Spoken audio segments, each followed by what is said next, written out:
Bonjour à tous et bienvenue dans cette nouvelle vidéo. Aujourd'hui, on va voir ensemble comment mettre en place des multisignatures pour vos utilisateurs Sigillium. Donc dans mon entreprise, j'ai plusieurs organisations. La plupart d'entre elles répondent à la même charte graphique, mais j'ai par exemple une autre marque avec une charte graphique complètement différente, les couleurs notamment. Je vais vouloir installer des multisignatures pour mes utilisateurs pour qu'un seul et même utilisateur puisse avoir plusieurs signatures et justement une signature qui correspond à cette nouvelle charte graphique. Donc pour le mettre en place, dans l'onglet utilisateur, je vais retrouver la personne concernée et une fois que je suis sur sa page, en haut à gauche, je peux ajouter une signature. Quand je crée une nouvelle signature, c'est le même formulaire qu'on connaît déjà et qu'on a déjà fait la première fois. Et ici, je vais pouvoir changer les informations au besoin. Et dans la partie organisation, ici je suis dans test et démo. Et l'organisation qui nous intéresse pour les nouvelles couleurs, ça va être Vecteur Plus. Je descends et je valide.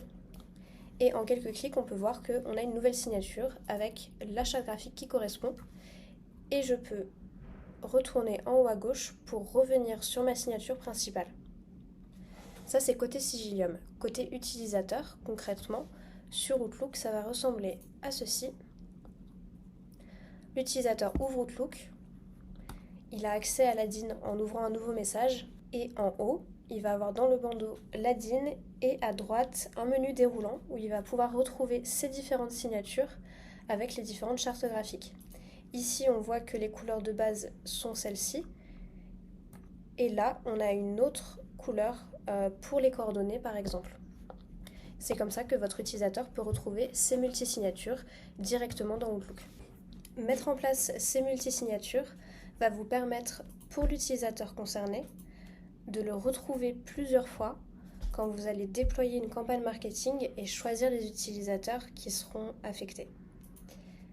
Ça déborde un petit peu sur le sujet d'une autre vidéo, mais je pense que c'est important. Donc, je vais vous montrer concrètement comment ça marche. Dans l'onglet campagne, ici on a une campagne qui est déjà déployée, mais si on en crée une, la deuxième étape est la même. Donc quand je modifie les utilisateurs associés ou quand je les choisis pour la première fois, on est sur cette fenêtre-là. Souvenez-vous, Marina Loiseau, son organisation principale, ça va être test et démo. Donc quand j'ouvre ici pour retrouver les utilisateurs de cette organisation, sa signature principale apparaît. Maintenant, on vient de mettre en place ensemble une signature secondaire dans le cadre des multisignatures et l'organisation à laquelle elle était affectée était Vecteur Plus. Donc ici, quand j'ouvre Vecteur Plus, elle apparaît une deuxième fois. Concrètement, ça va vous permettre pour une campagne de venir choisir très précisément si toutes les multisignatures sont affectées en cochant ou si seulement l'une d'entre elles va être affectée par la campagne.